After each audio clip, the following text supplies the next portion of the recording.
Big boss ಮುಗೀತು, but ಅದರಿಂದ ಹವಾ ಇನ್ನೂ ಕಮ್ಮಿ ಆಗಿಲ್ಲ. ಸೋಷಿಯಲ್ ಮೀಡಿಯಾದಲ್ಲಿ ದಿನ ದಿನ ಜಾಸ್ತಿ ಆಗ್ತಾನೆ ಇದೆ. ನಿಮ್ದು ಮತ್ತೆ ಚೈತ್ರ ಕುಂದಾಪುರ ಅವ್ರದ್ದು. ಸೊ ಈ ವಿಚಾರದ ಬಗ್ಗೆ ನಿಮ್ಮ ಪ್ರತಿಕ್ರಿಯೆ ಏನು ಅಂತ? ಏನಾಗಿದೆ? ಪರಚಾಟದ ಬಗ್ಗೆ ಮಾತಾಡಿದ್ರಿ. ಸೊ ಅದಕ್ಕೆ ಅವ್ರು ಕೌಂಟರ್ ಕೊಟ್ಟಿದ್ರು.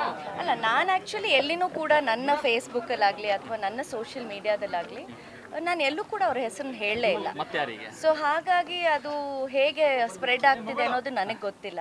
ಸೊ ನನ್ನ ಸೋಷಿಯಲ್ ಮೀಡಿಯಾದಲ್ಲಿ ನನಗೆ ಯಾರು ಪರಿಚಿದ್ದಾರೆ ಅನ್ನೋದನ್ನು ನಾನು ಕೇಳಿದ್ದೀನಿ ಅಷ್ಟೇ. ಸೊ ಯಾಕೆಂತಂದರೆ ಬಿಗ್ ಬಾಸಲ್ಲಿ ಎಷ್ಟು ತೋರಿಸಿದ್ದಾರೆ ಎಷ್ಟು ತೋರಿಸಿಲ್ಲ ಅನ್ನೋದು ನನಗೆ ಗೊತ್ತಿಲ್ಲ.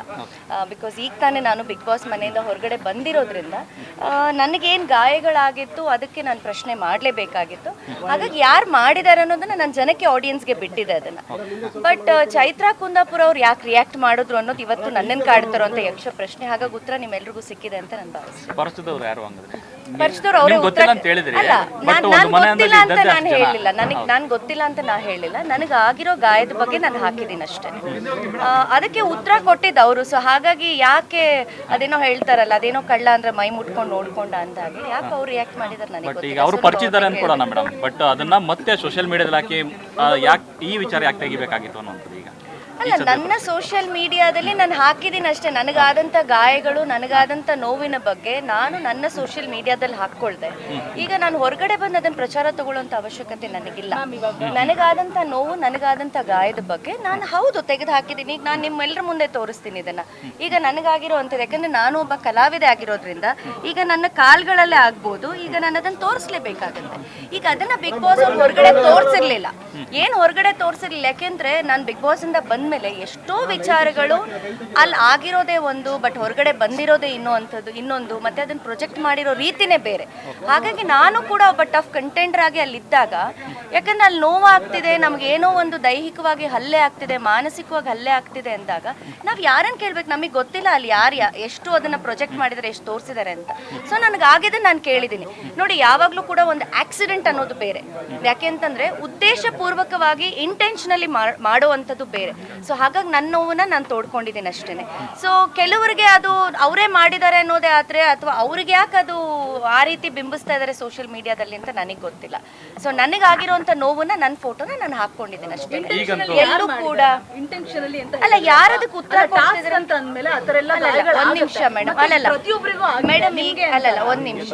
ಈಗ ನಾನು ಹೇಳುವಂಥದ್ದು ಆಕ್ಸಿಡೆಂಟಲಿ ಆಗೋದು ಬೇರೆ ಮೇಡಮ್, ಉದ್ದೇಶಪೂರ್ವಕವಾಗಿ ಮಾಡುವಂಥದ್ದು ಬೇರೆ. ಅದನ್ನ ಹಲ್ಲೆ ಅಂತ ಕರೀತಾ, ಅದನ್ನೇ ನಾ ಹೇಳೋದು, ಅದನ್ನ ಹಲ್ಲೆ ಅಂತ ಕರಿತೀವಿ. ಎಲ್ಲೂ ನಮ್ಮ ಹತ್ರ ಬಿಗ್ ಬಾಸ್ ಬರೆಸ್ಕೊಂಡಿರಲ್ಲ ಮೇಡಮ್. ನಿಮ್ಮ ಮೇಲೆ ನಾವು ಕಂಟೆಸ್ಟೆಂಟ್ಸ್ನ ಒಳಗಡೆ ಕಳಿಸ್ತೀವಿ, ಉದ್ದೇಶಪೂರ್ವಕವಾಗಿ ನಿಮ್ಮ ಮೇಲೆ ಅಟ್ಯಾಕ್ ಮಾಡ್ತಾರೆ ಅಂತ ನಮ್ಮ ಹತ್ರ ಎಲ್ಲೂ ಬರೆಸ್ಕೊಂಡಿರೋದಿಲ್ಲ. ಸೊ ನಿಮಗೆ ಟಾಸ್ಕ್ಗಳಲ್ಲಿ ಆಕ್ಸಿಡೆಂಟ್ ಆಗಿ ಏನು ಬೇಕಾದರೂ ಆಗ್ಬೋದು, ಅದಕ್ಕೆ ನೀವು ಬರೀ ಅಲ್ಲಿ ಒಂದು ಇದರಲ್ಲೆಲ್ಲ ಸೈನ್ ಮಾಡಿರ್ತೀರ. ಬಟ್ ಎಲ್ಲೂ ಕೂಡ ನಿಮಗೆ ಒಳಗಡೆ ಬರುವಂಥವ್ರು ಉದ್ದೇಶಪೂರ್ವಕವಾಗಿ ನಿಮ್ಮನ್ನು ಟಾರ್ಗೆಟ್ ಮಾಡ್ತಾರೆ ಅಂತ ಎಲ್ಲೂ ಕೊಟ್ಟಿಲ್ಲ. ಸೊ ಎಲ್ಲೂ ನಾವು ಆ ಥರ ಡಾಕ್ಯುಮೆಂಟ್ಸ್ಗೆ ಎಲ್ಲೂ ಕೂಡ ಸೈನ್ ಮಾಡಿರೋದಿಲ್ಲ.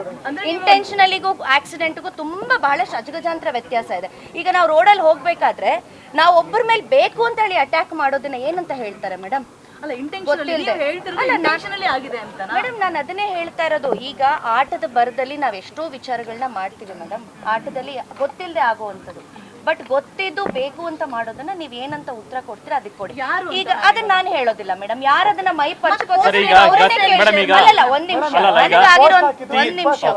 ನನಗಾಗಿರುವಂತ ಗಾಯದ ಬಗ್ಗೆ ನಾನು ಹಾಕೊಂಡಿದ್ದೀನಿ, ಕರೆಕ್ಟ್. ಬಟ್ ನಾನು ಎಲ್ಲೂ ಕೂಡ ಇಂಥವ್ರು ಮಾಡಿದಾರೆ ಅಂತವ್ರು ಮಾಡಿದಾರೆ ಅಂತ ಹೇಳಿಲ್ಲ. ಅದಕ್ಕೆ ಯಾರು ಪ್ರತಿಕ್ರಿಯೆ ಕೊಟ್ಟಿದ್ದಾರೆ ದಯವಿಟ್ಟು ಅವ್ರನ್ನ ಉತ್ತರ. ಅಲ್ಲ, ನಾನು ಹೇಳಲೇಬೇಕಲ್ವಾ ಮೇಡಮ್, ಯಾಕೆಂದ್ರೆ ನಾನು ಹೊರಗಡೆ ಬಂದ್ಮೇಲೆ ಅಲ್ವಾ ನಾನು ಕೆಲವು ವಿಡಿಯೋಸ್ನ ನೋಡ್ತಾ ಇರುವಂತದ್ದು. ನಾನು ಯಾಕೆ ಇದಕ್ಕೆ ಪ್ರತಿಕ್ರಿಯೆ ಕೊಟ್ಟಿದ್ದೀನಿ ಅಂದ್ರೆ, ನಾನು ಬಿಗ್ ಬಾಸ್ ಇಂದ ಹೊರಗಡೆ ಬಂದ ಮೇಲೆ ನಾನು ಕೆಲವು ವಿಡಿಯೋಸ್ನ ನೋಡ್ತೀನಿ. ನಾನು ನೋಡಿದಾಗ ನನ್ನ ಮೇಲೆ ಸುಳ್ಳು ಆಪಾದನೆಗಳನ್ನ ಹಾಕಬೇಕಾದ್ರೆ ನಾನು ಅದಕ್ಕೆ ಉತ್ತರ ಕೊಡಲೇಬೇಕು ಮೇಡಮ್.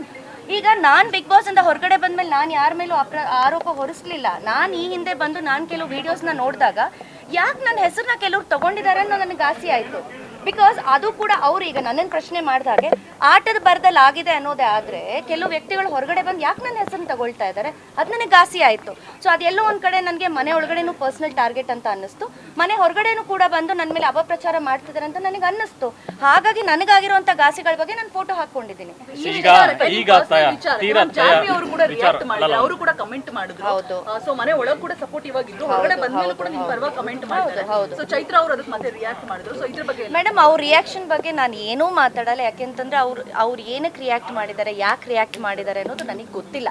ನನ್ನ ಪೋಸ್ಟ್ ನನಗೆ ಈ ರೀತಿ ಗಾಯ ಆಗಿರೋದನ್ನ ಅಷ್ಟೇ ನಾನು ಹಾಕ್ಕೊಂಡಿರೋದು. ಎಲ್ಲೂ ಕೂಡ ನಾನು ಯಾರ ಹೆಸರನ್ನು ಕೂಡ ಹಾಕ್ಕೊಂಡಿಲ್ಲ. ಸೊ ಇದಕ್ಕೆ ಉತ್ತರವನ್ನು ಅವ್ರು ಯಾಕೆ ಕೊಡಬೇಕು? ಇಷ್ಟೇ ಸಿಂಪಲ್ ಆಸ್ ದಟ್. ನನಗಾಗಿರುವಂಥ ನೋವನ್ನ, ನನಗಾಗಿರುವಂಥ ಗಾಯಗಳನ್ನ ನಾನು ಫೋಟೋ ತೆಗೆದು ಹಾಕ್ಕೊಂಡಿದ್ದೀನಿ ನನ್ನ ಸೋಷಿಯಲ್ ಮೀಡಿಯಾದಲ್ಲಿ. ಬಟ್ ಎಲ್ಲಾದರೂ ನಾನು ಯಾರ್ದಾರು ಹೆಸರುಗಳನ್ನ ಹಾಕ್ಕೊಂಡಿದ್ದೀನ? ಯಾರ್ದು ಹೆಸರು ಹಾಕಿಲ್ಲ. ಹಾಗಾಗಿ ಅವ್ರವ್ರಿಗೆ ಯಾರ್ಯಾರಿಗೆ ಏನೇನು ಬೇಕೋ ಆ ರೀತಿ ಅವರೇ ಬಿಂಬಿಸ್ಕೊಂಡು ಅವರೇ ಅದಕ್ಕೆ ಉತ್ತರ ಕೊಡ್ತಾ ಇದ್ರೆ ನೀವು ಅವರನ್ನೇ ಕೇಳಬೇಕು. ನನಗೆ ಗೊತ್ತಿಲ್ಲ ಅದು ಯಾಕೆ ಅವ್ರು ಆ ರೀತಿ ಹೇಳ್ತಿದ್ದಾರೆ ಅಂತ. ಚೆಕ್ ಬೌನ್ಸ್ ಆಗಲಿ, ಗಂಡಂದ್ರ ವಿಚಾರ ಆಗಲಿ, ಈ ಥರದ್ದೆಲ್ಲ ಬರೋದು ಅದು ನನಗೆ ಗೊತ್ತಿಲ್ಲ ಸರ್. ಈಗ ಅದು ಯಾರು ಹಾಕ್ಕೊಂಡಿದ್ದಾರೆ?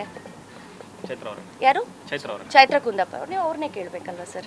ನನಗೆ ಗೊತ್ತಿಲ್ಲ. ಯಾಕೆಂತಂದರೆ ಅಂಥ ಸಂಸ್ಕಾರ, ಅಂಥ ಒಂದು ಒಳ್ಳೆ ಮಾತುಗಳನ್ನು ಅವ್ರು ಮಾತಾಡ್ತಿದ್ರೆ ಬಹುಶಃ ಅವ್ರು ಸೋಷಿಯಲ್ ಮೀಡಿಯಾದಲ್ಲಿ ಈಗ ನನ್ನ ಗಾಸಿ ಬಗ್ಗೆ ನಾನು ಹಾಕ್ಕೊಂಡಿದ್ದೀನಿ. ಈಗ ನೀವು ಕೇಳಿದ್ರೆ ಏನೋ 3 ಗಂಡಂದಿರೋ ಚೆಕ್ ಬೌನ್ಸ್ ಅಂತ, ಬಹುಶಃ ಅವ್ರು ಮಾಡಿರೋದನ್ನ ಅವ್ರು ಹಾಕ್ಕೊಂಡಿದ್ದಾರೆ ಅಂತ ಅನ್ಸುತ್ತೆ. ನನಗೆ ಗೊತ್ತಿಲ್ಲ.